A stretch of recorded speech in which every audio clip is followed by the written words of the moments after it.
വചനസാരം വചനസാരം.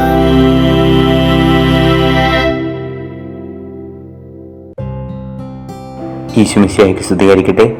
വചനസാരത്തിൻ്റെ ഒരു പുതിയ ഭാഗത്തിലേക്ക് ഏവർക്കും സ്വാഗതം. ഇന്നത്തെ വചനഭാഗം വിശുദ്ധ മത്തായിയുടെ സുവിശേഷം 5-ാം അധ്യായം 38 മുതൽ 42 വരെയുള്ള തിരുവചനങ്ങൾ. ഇന്നത്തെ സുവിശേഷം നമ്മൾ വായിച്ചു കേൾക്കുമ്പോൾ ഈശോ പറയുകയാണ്, നിങ്ങൾ കേട്ടിട്ടുണ്ട് കണ്ണിന് പകരം കണ്ണ്, പല്ലിന് പകരം പല്ല് എന്ന്.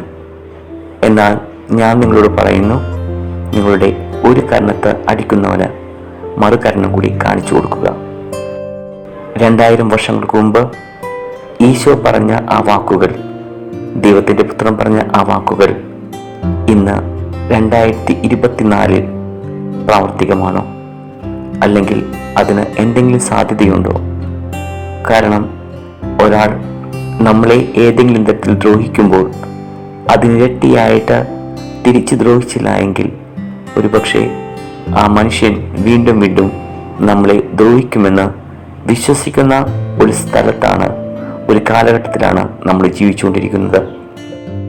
പലപ്പോഴും നമ്മുടെ ക്ഷമയും നമ്മുടെ സഹനവും നമ്മുടെ മനസ്സിലാക്കലുമെല്ലാം നമ്മുടെ ബലഹീനതയായി പരിഗണിക്കുന്ന ഒരു കാലഘട്ടത്തിൽ ഈശോ പറയുകയാണ്, ഒരു കർണത്തടിക്കുന്നവന് മറുകർണം കൂടി കാണിച്ചു കൊടുക്കുകയും, നിന്റെ വസ്ത്രം ആഗ്രഹിക്കുന്ന ആൾക്ക് നിന്റെ പുറംകുപ്പായം കൂടി കൊടുക്കുക എന്ന് പറയുന്ന ഒരു രീതി, അത് പ്രാവർത്തികമാണോ?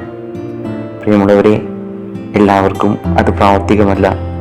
എന്നാൽ ക്രിസ്തുവിൽ ജീവിക്കുകയും ക്രിസ്തുവിൽ സ്നാനം സ്വീകരിക്കുകയും ചെയ്ത എല്ലാവർക്കും ഇത് ഒരു വലിയ കടമയും കർത്തവ്യം തന്നെയാണ്. ലോകം എത്ര മുന്നോട്ട് പോയാലും ഈശോയുടെ വചനം ഒരിക്കലും മാറുകയില്ല. ഈശോയുടെ വചനത്തിന് മാറ്റം വരികയില്ല. ഇന്ന് ഈ സുവിശേഷം ശ്രവിക്കുന്ന എല്ലാവരോടും വിശകലനം പറയുന്നത് ഇത് തന്നെയാണ്.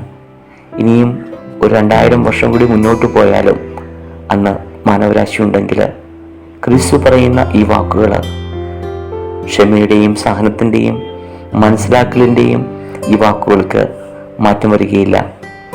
അപ്പോഴും അത് പ്രവർത്തിക്കുന്നവരും അത് സ്വീകരിക്കുകയും ചെയ്യുന്നവർ മാത്രമേ ക്രിസ്തു ശിഷ്യരായി പരിഗണിക്കപ്പെടുകയുള്ളൂ.